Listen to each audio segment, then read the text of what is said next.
तो हेलो दोस्तों, स्वागत है आपका हमारे और एक नए वीडियो में। तो आज का पहला न्यूज निकल के आ रहा है माइकल चैंडलर को लेके। तो माइकल चैंडलर ने कल रात को ये हिंट दिया है कि माइकल चैंडलर फाइट करने वाला है इसी साल, और किसके साथ फाइट करने वाला है वो भी हिंट दिया है, लेकिन ये कंफर्म करके नहीं कहा है कि यही फाइट होने वाला है।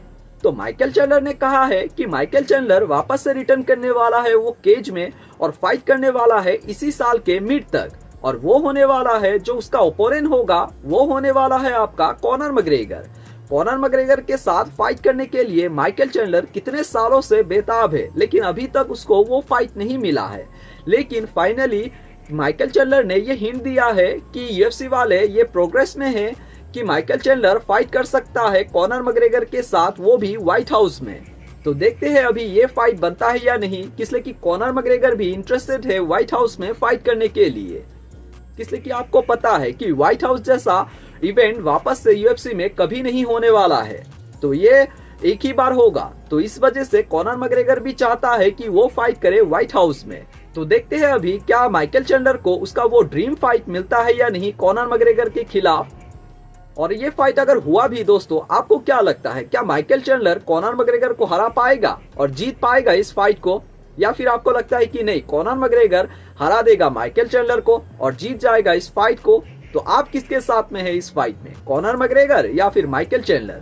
आप किसको जीतता हुआ देख रहे हैं इन दोनों में से? तो हमारा अगला अपडेट निकल के आ रहा है जकीन बकली को लेके। तो जकीन बकली ने कॉल आउट किया है former welterweight champion Belal Muhammad को। हाँ दोस्तों, ये आप सही सुन रहे हो, जकीन बकली फाइट करना चाहता है बिलाल मोहम्मद के साथ। इसी को लेके कॉल आउट किया है बिलाल मोहम्मद को जकीन बकली ने, और टाइम एंड डेट भी दिया है कि इस डेट को हम लोग फाइट कर सकते हैं अगर तुम राजी हो। तो ये सब का शुरुआत हुआ था बीते कल बिलाल मोहम्मद ने जब अपना एक वीडियो शेयर किया हुआ था अपने सोशल मीडिया हैंडल पे कि 2026 में बिलाल मोहम्मद क्या करना चाहता है। तो बिलाल मोहम्मद का कहना था कि बिलाल मोहम्मद 2026 में जीतना चाहता है। तो इसी को लेके जकीन बकली ने कहा है कि तुम भी जीतना चाहते हो और मैं भी जीतना चाहता हूँ, इसलिए कि हम दोनों ही हार चुके हैं अपना लास्ट फाइट, तो क्यों ना फाइट करें हम दोनों।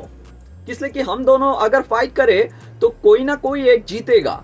मार्च 7 को मैं तुमसे फाइट करना चाहता हूँ, क्या तुम चाहते हो फाइट करना? तो ये कहना था जकीन बकली का बिलाल मोहम्मद को। लेकिन इसका रिस्पांस तो बिलाल मोहम्मद ने अभी तक नहीं दिया है जकीन बकली को कि वो फाइट करना चाहता भी है या फिर नहीं। तो देखते हैं इन फ्यूचर में क्या होता है, क्या बिलाल मोहम्मद फाइट करेगा जकीन बकली के साथ या फिर नहीं।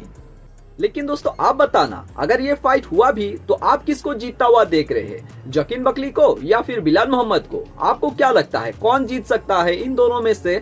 अगर ये फाइट हुआ तो इन दोनों में से कौन जीत सकता है? तो हमारा अगला अपडेट निकल के आ रहा है वेल्टरवेट चैंपियन इस्लाम मकाचेव को लेके।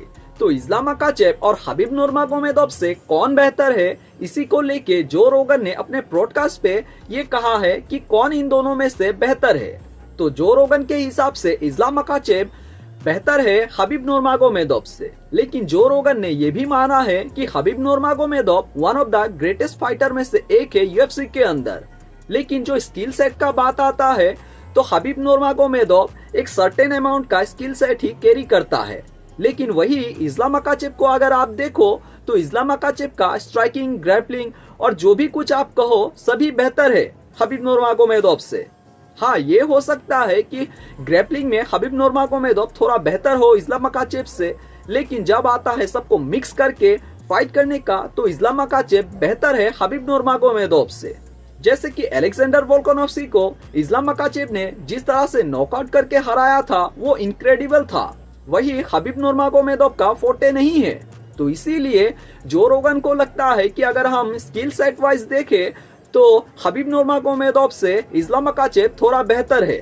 तो इसीलिए जो रोगन का कहना था कि इस्लाम मकाचेव हबीब नूरमागोमेदोव से थोड़ा बेहतर है अगर हम कंपेयर करें इन दोनों को। तो ये कहना था जो रोगन के तरफ से। तो ये तो कहना था जो रोगन के तरफ से। लेकिन दोस्तों आपको क्या लगता है, आपके हिसाब से हबीब नूरमागोमेदोव और इस्लाम मकाचेव में से आप किसको बेहतर देखते हो? आपके हिसाब से कौन बेहतर है? क्या इस्लाम मकाचेव हबीब नूरमागोमेदोव से बेहतर है जिस तरह से कह रहा है जो रोगन, या फिर आपको लगता है कि नहीं हबीब नूरमागोमेदोव बेहतर है इस्लाम मकाचेव से?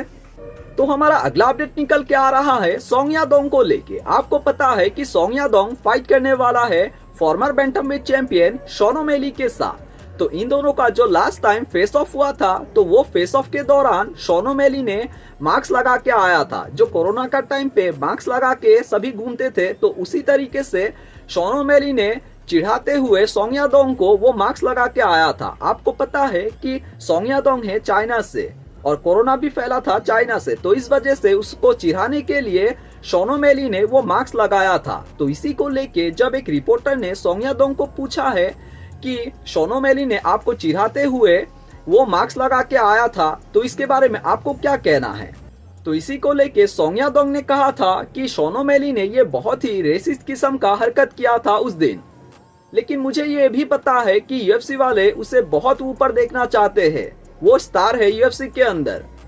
अगर यही अच्छा है कंपनी के लिए, अगर प्रमोट करने के लिए ये फाइट को, तो मुझे उससे कोई दिक्कत नहीं है। कि मैं समझता हूँ कि इसे प्रमोट करने के लिए कुछ करना होगा, तो अगर ये करके उसे ये फाइट को प्रमोट करने को मिलता है तो मुझे उसमें कोई दिक्कत नहीं है। वो बनना चाहता है नेक्स्ट कॉनर मैकग्रेगर, तो मुझे उसमें कोई भी दिक्कत नहीं है। तो ये कहना था सोंग यादोंग के तरफ से शॉन ओमेली का उस हरकत को लेके। तो दोस्तों, आज का आखिरी न्यूज निकल के आ रहा है यूएफसी का मिडिलवेट डिवीजन से। यूएफसी का मिडिलवेट डिवीजन का जो नंबर 2 रैंक फाइटर है नासरुद्दीन इमामोव, तो नासरुद्दीन इमामोव को लेके, तो नासरुद्दीन इमामोव होपफुली इन फ्यूचर में फाइट कर सकता है वो मिडिलवेट चैंपियनशिप के लिए हमजा चिमाएव के साथ। इसलिए कि आपको पता है हमजा चिमाएव जब से जीता है ड्रिकस डुप्लेसिस को हरा के वो मिडिलवेट चैंपियनशिप का बेल्ट को, उसके बाद से हमजा चिमाएव ने एक बार भी अपना बेल्ट को डिफेंड नहीं किया है। और रिसेंटली नासरुद्दीन इमामोव ने हराया है कायो बोरहालो को, जो कि one of the dangerous fighter में से एक है उस मिडिलवेट डिवीजन का। तो उसके बाद सभी कह रहा था कि नासरुद्दीन इमामोव डिजर्व करता है फाइट करना वो चैंपियनशिप के लिए मिडिलवेट डिवीजन का। तो होपफुली इन फ्यूचर में हमें ये फाइट देखने को मिले। तो इसी को लेके नासरुद्दीन इमामोव अभी से ही प्रिपरेशन स्टार्ट कर दिया है। हाँ दोस्तों, नासरुद्दीन इमामोव एक बहुत अच्छा ऑलराउंडर फाइटर है, उसमें कोई डाउट नहीं है। लेकिन नासरुद्दीन इमामोव को भी ये अच्छे से पता है कि वो किसके साथ फाइट करने वाला है। अगर ये फाइट हो जाए हमजा चिमाएव और नासरुद्दीन इमामोव के बीच में, तो नासरुद्दीन इमामोव को अच्छे से पता है कि डेंजरस सिचुएशन कभी भी आ सकता है। हमजा चिमाएव उसका ऊपर कभी भी आ सकता है। तो अगर ऐसा सिचुएशन हो तो नासरुद्दीन इमामोव क्या करेगा, उसका एक वीडियो शेयर किया हुआ है नासरुद्दीन इमामोव ने अपने सोशल मीडिया हैंडल पे। तो ये देख सकते हो आप इस वीडियो में। C'est une bête. C'est une bête. Il y a 100 kilos de pur muscle. C'est quoi la bête?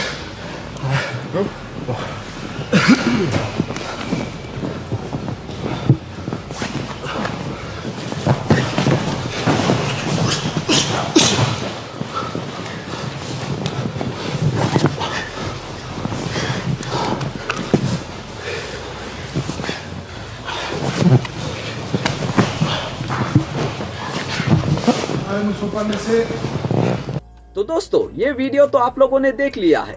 तो आपको क्या लगता है, अगर इस सिचुएशन में हमजा चिमाएव नासरुद्दीन इमामोव का वो ऊपर आ जाए, तो आपको क्या लगता है, क्या नासरुद्दीन इमामोव उससे बच पाएगा, क्या छूट पाएगा हमजा चिमाएव का वो ग्रिप से? और अगर ये फाइट हुआ इन फ्यूचर में, तो आपको क्या लगता है, क्या नासरुद्दीन इमामोव हमजा चिमाएव को हरा के वो मिडिलवेट चैंपियनशिप का बेल्ट को जीत पाएगा और बन पाएगा न्यू मिडिलवेट चैंपियन? या फिर आपको लगता है कि नहीं, हमजा चिमाएव हरा देगा नासरुद्दीन इमामोव को और रिटेन कर लेगा अपना मिडिलवेट चैंपियनशिप का बेल्ट को?